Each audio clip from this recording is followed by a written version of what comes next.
So you're just a leech living off your parents at your ripe old age, huh? Lily, leeches should get lost. This is going to be our house. My 8-year-old niece, Emily, spat out these hurtful words, grinning. My sister Anne and her husband Sam were snickering next to Emily. I could guess the kind of parenting they were doing, given the outrageous statement from an 8-year-old. I no longer felt any need to forgive them, my niece, my sister, or her husband. I felt the pent-up anger inside me flare up. My name is Lily. I live with my parents at our family home. I used to live on my own, but I moved back home because I was worried about my aging parents.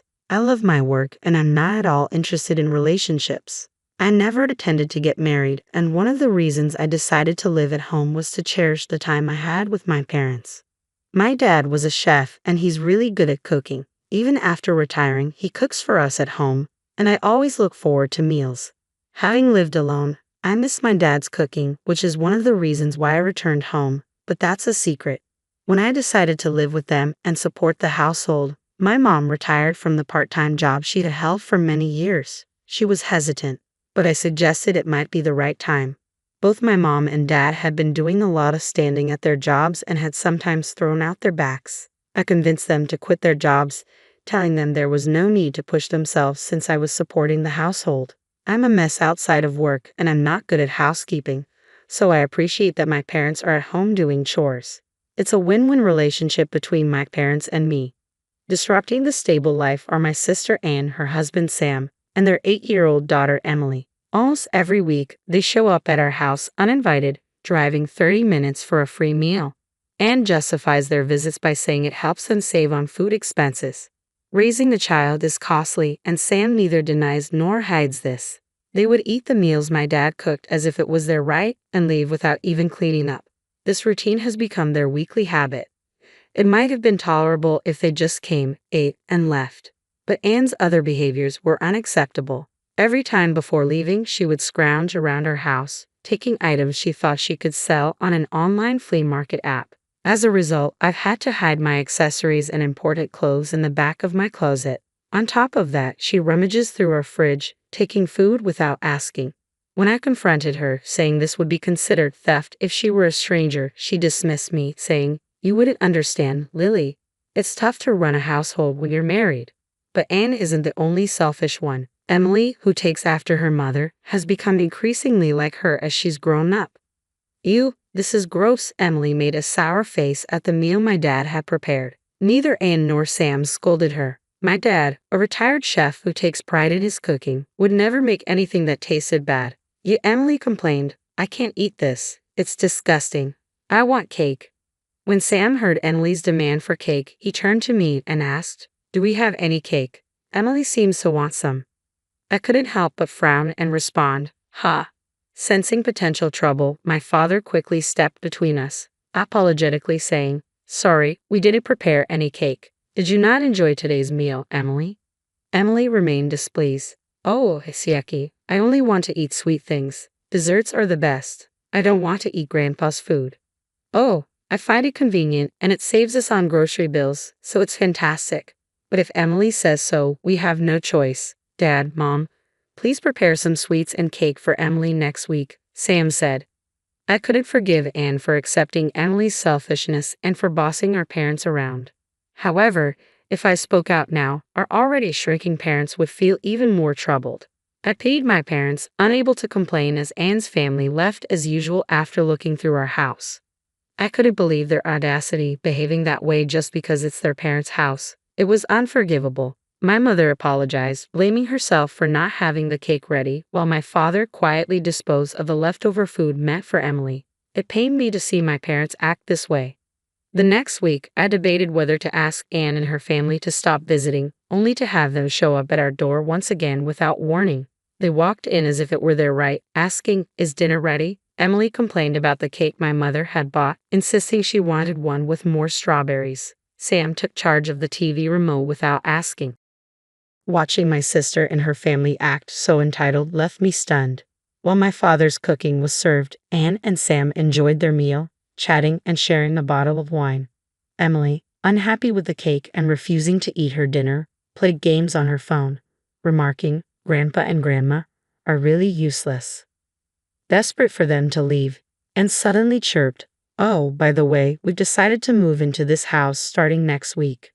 Huh. My voice echoed with surprise, and it seemed my parents, equally taken aback, hadn't heard this before. Sam chimed in to support Anne's announcement, saying, "Driving here every week is a hassle. Living together will save on groceries and rent." Struggling to find my voice, I finally objected. "Wait a minute, this is sudden. We don't have enough rooms, and you're planning to live here without contributing financially. That's presumptuous." Anne and Sam's faces twisted at my words, but it was Emily who spoke up first. "Lily is just a leech living off her parents. Leeches should leave. This will be our house," she said smugly, earning stifled laughs from her parents. I couldn't believe an 8-year-old could speak like that. I was stunned that Emily, at such a young age, called me a leech. It seemed clear that Anne and Sam had influenced her to see me in such a negative light. "No, Emily, don't say that. You'll hurt Lily's feelings," Anne interjected, trying to defuse the situation. "I don't want to live with Lily. I want her gone by next week. It's embarrassing to live with a parasite. What if my friends find out?" Emily stared at me disdainfully, with Anne and Sam chuckling beside her. Anger surged through me after enduring their behavior for so long. "All right, I will leave by next week, as you wish," I replied calmly. Anne's family seemed pleased with my answer, laughing as they always did without offering to help clean up. My parents looked terrified at the thought of living with Anne's family, but they seemed relieved when I suggested a solution. There was so much to organize before Anne's family moved in. With my parents' help, we got everything in order, and it was a great relief. The house was cleaned and prepared just as Emily had requested. The day arrived when Anne's family was supposed to move in, and I busied myself organizing in my new place. I missed my old house where I had lived for so many years, but the new place was nice, and I felt a sense of relief knowing that I wouldn't be irritated every time Anne's family visited. While I was engrossed in cleaning, my phone rang again, showing numerous missed calls from Anne. I picked up. "Lily, why didn't you pick up earlier? There's a problem with our house," Anne cried. "Well, it's my house actually. I've already demolished it," I said, half jokingly. Anne screamed, "What have you done?" I could only imagine their shock when they arrived to find the house in the midst of demolition. You see, when I had moved back to support my parents, the house was transferred to my name. It was my decision to demolish it. I felt it was better to knock it down than let Anne's family take it over. The house was old anyway, and my parents agreed with my choice. I wanted my parents to enjoy their retirement, so I took care of all their expenses. Emily's comments about me being a parasite were therefore completely misguided. I explained all of this to Anne. "You and Emily have said a lot of hurtful things about me. It's not right to teach your daughter to behave like that. It would be unfortunate if Emily ended up following your example," I told Anne, my voice laced with sarcasm. She appeared more shocked than remorseful. After selfishly criticizing me, she came to me almost in tears, asking, "What should we do? We've already ended our lease and moved out of our previous house. We'll be homeless. Emily is only 8 years old." "Maybe it will teach Emily a lesson about facing challenges," I replied casually, continuing to clean. Anne started crying. "How can you be so heartless?" I thought that should be my question. Who was it that insulted me repeatedly through their words and through their daughter? I asked her. "I'm sorry, I'll make Emily apologize too. Please, just for tonight, let us stay in your new place," Anne begged. "No, I can't do that. Both Mom and Dad are afraid to see you now. Your negativity always upsets them. They love our new home, and I won't let you ruin our happiness. I'm hanging up now. I'm busy," I said firmly, ending the call. Wait, please." Anne was still yelling, but I mercilessly hung up the phone. Afterwards, Anne kept calling numerous times, but I ignored her. It seemed like she also tried to reach out to our parents, but they too ignored her calls. Eventually, the relentless calls stopped. Presumably, Anne and her family managed to find a place to stay. When I wondered where they went, my mother explained the situation to Dad and me a few days later. Apparently, Anne had been sending messages to Mom via text only. It seems she's now staying with Sam's parents.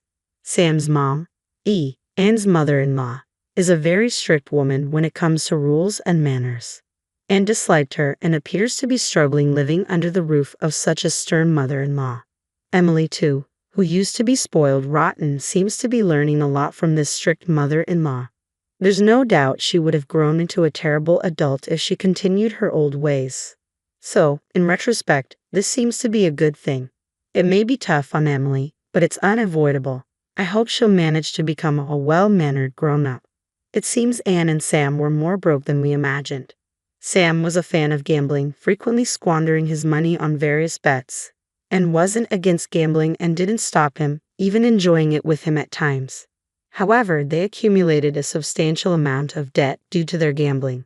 In order to repay this debt, it seems that they wanted to live with our parents. I was dumbfounded by how audacious their reason was. Sam ended up returning to his parents' house but reportedly disappeared after a few days. Whether he ran away of his own accord due to being chased by debt collectors or was forcibly taken away to work was unclear. Regardless, since he left a note saying, "I'm leaving home, please don't search for me," the police treated it as a case of him simply leaving home. Anne, without any savings, is now apparently working multiple jobs from dawn to dusk. She's sending daily messages to Mom about her hardships, but it seems Mom has no intention of helping Anne. "We raised her that way, but I think this is a necessary trial for her," Mom said.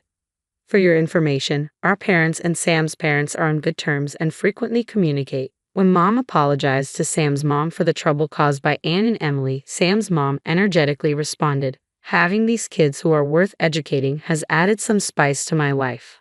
I apologize for the trouble my son caused. As an apology, I'll make sure to educate my daughter-in-law and granddaughter well." Anyway, my parents and I are relieved to have cut ties with Anne and her family. We're relishing the fact that we can now spend our days without the constant dread and annoyance. Dad, who had lost some confidence in his cooking after Emily's criticism, is now joyfully showing off his culinary skills. Thanks to our new house with a spacious kitchen, I've always loved Dad's cooking, and every time I say delicious, he seems more motivated to cook. Mom, who used to get exhausted every time Anne's family visited and lost the energy to go outside, is now often going out since we moved. She joined a local club and resumed her old hobby of painting. My mom's forte is watercolor painting. She's always joyfully crafting her artwork under the gentle guidance of her teacher. Recently, she's been heading out to the park, sketchbook in hand, to draw various objects and scenes. We're eagerly looking forward to the upcoming exhibition by the art club my mom is a part of, and we plan to attend. My life continues as it always has, busy but enjoyable as I continue doing the work I love. The constant nagging from my sister and her family has finally ceased, reducing my stress levels significantly. It wasn't until I felt this relief that I realized just how much stress they had been causing me. It's refreshing to remember just how bright and cheerful I can be. My parents are aging, but they are enjoying their lives now, which makes me happy. Even if they eventually need care, our home is equipped with accessibility features, making caregiving easier. "Lily, thanks to you, we are so happy. We truly appreciate it," my mother often says. My father echoes her sentiments with a warm smile. Indeed, my devotion to my parents was born from a desire not to have regrets when the inevitable separation comes. However, seeing them so pleased is the greatest reward. I want to continue living this slow-paced, warm life and will do what I can to ensure our daily lives remain this way.